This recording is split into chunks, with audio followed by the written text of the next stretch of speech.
Welcome to Watch It or Don't. I'm Matt, here with Dan. Yeah. And today we'll be doing the first of our new series, Cult Reviews. It's something I wanted to do for a while. Pretty much I want to subjugate Dan to just watch terrible movies. Not always terrible. Just Well, this one's good. Yeah. They have a cult following, Yeah. is the reasoning behind classic movies that may not be, on Turner Classic Movies that often. it. Which is actually where I saw this movie Oh, that never mind we're then. talking about, which is Rock and Roll High School. They used to do a thing on Saturday nights where at midnight they'd play sort of Oh, like a yeah. culty type movie, and I fell in love with it, and it was my first introduction to the Ramones. Yeah, so Rock and Roll High School, this is 1979, Mm-hmm. late 70s, kind of the explosion of the punk rock scene Mm-hmm. in the US and obviously in the UK. It is directed by Alan Arkush. I don't Yeah, know. big But name, I big think, name. I think more importantly, it was executive produced by Roger Corman, Right. who you know from a lot of B movies and from the 60s and 70s and a lot of teen high school movies he did in the 60s. So I think he kind of was the one who had the idea for this movie and tried to push it along. Actually, I read it was originally supposed to be Disco High School. Yeah, I can't see that being nearly as good. Because disco is obviously very popular at the time, but they scrapped that idea and went with Rock and Roll High School. And the idea was they wanted to get some kind of big rock band at the time to kind of star in this movie. And the Ramones weren't their first choice. No, was I reading don't it. think they'd I be know they anyone's. wanted to do Cheap Trick and Yep. maybe Devo and a couple other bands. They settled on the Ramones. And this Settled. kind of became the Ramones movie. Yeah. And I think growing up, I always knew about this movie because I knew the Ramones and I know the song Rock and Roll High School. It's on a lot of their greatest hits albums, and for some reason, I always thought this movie was kind of like their Hard Day's Night. It is. It's their... Well, it is in a way, but like Hard Day's Night is about the Beatles and it follows them Right. around. This is more of like a high school drama, and the Ramones just kind of come in at the end. Like it's not like I wouldn't say it's their movie. It's built around them. A little the same bit, way yeah. it'd be like Hard Day's Night, but they're not the main focus. Right, and I think you could have supplanted any other rock Oh, yeah. band at the time in there and it's not built around the Ramones' personalities, which, No. to be fair, Are very lackluster. they're very lackluster, and that's going to be one of my critiques of the movie. But let's kind of get into it. Sure. It stars PJ Souls, Yeah, who you might know from Stripes and Halloween. She's pretty well known for kind of that late time. 70s, early 80s, Mhm. kind of peppy young actress. She plays Riff Randall, Riff Randall, great name. who at this high school, she's kind of the ringleader. Yeah, she's the troublemaking punk chick, but a little hard to believe. I think that was one of your qualms. Yeah, well, let's talk about the high school. So the high Sure. school itself it's very hyper realistic. It kind of reminded me a little bit of Grease, and Grease came out like the year before this. Yeah, I get that weird vibe where you don't really know what the time period is, because every Yeah. now and then it feels a little like 50s-ish. It feels very 50s, 60s-ish, which is kind of throwing back to those old 60s teen comedy dramas. Right, right. But it also has a little more 70s feel. It kind of feels like Animal House in a Yep. few ways. Yep, even the artwork for the movie has sort of that Animal House type vibe. Yeah, so anyway, Riff Randall is like this student. She's kind of the leader of the students, and there's a new principal who wants to get rid of rock and roll music because she thinks it's bad for education and Yep. learning, and there's a couple fun, zany teachers with her.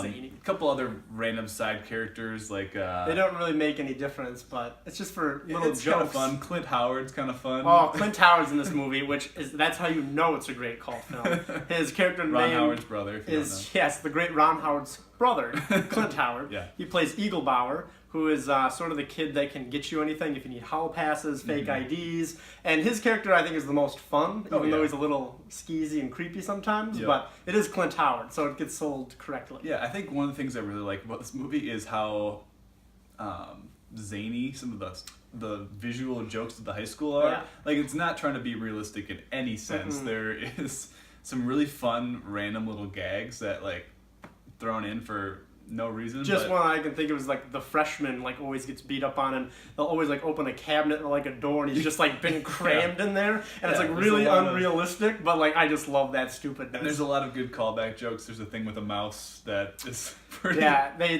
test rock and roll music on a lab rat, and that you'll Yeah. see that joke continue throughout the whole film. And obviously the ending, if you've seen it, is ridiculous. Mhm. I don't know if we want to spoil it or not. Don't spoil it. Go I see won't this. spoil it, but it all builds up into this big thing at the end. Obviously, not realistic in any sense, but that's the fun of it. It's a total like teenager fantasy. Essentially, This is what they, this is what they envision high school to be. This is what they want it to be, and rock and roll music all the time. let me talk about the things I didn't like about it. Sure. Because this is not a great movie in any sense, but I don't think it's trying to be. It's obviously just trying to be a fun teen comedy, and Right. and it succeeded in that sense. I think it's beloved by a lot of people still today. The two things I don't like is PJ Souls' character is Riff Randall. I like PJ Souls in general. I like her in other movies.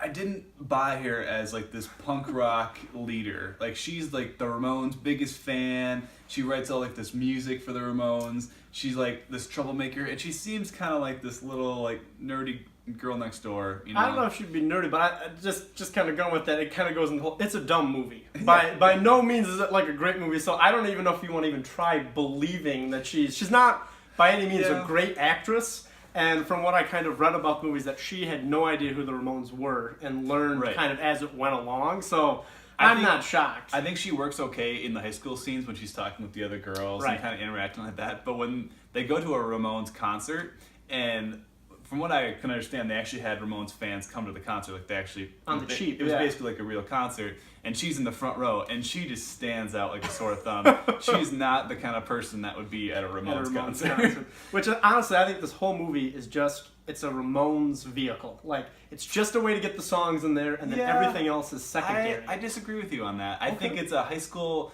fun comedy with the Ramones as an added bonus. Because the Ramones, that's my second point. Okay. The Ramones themselves are pretty terrible at acting. Yeah. A lot of musicians try to do the acting route, and a lot of them fail. But this is really bad. In fact, I read that they had to cut down a lot of their lines because they just couldn't act at all. Like none of them are good. The lines they have in the movie are like, "Oh, the pizza's here." Like it's not anything.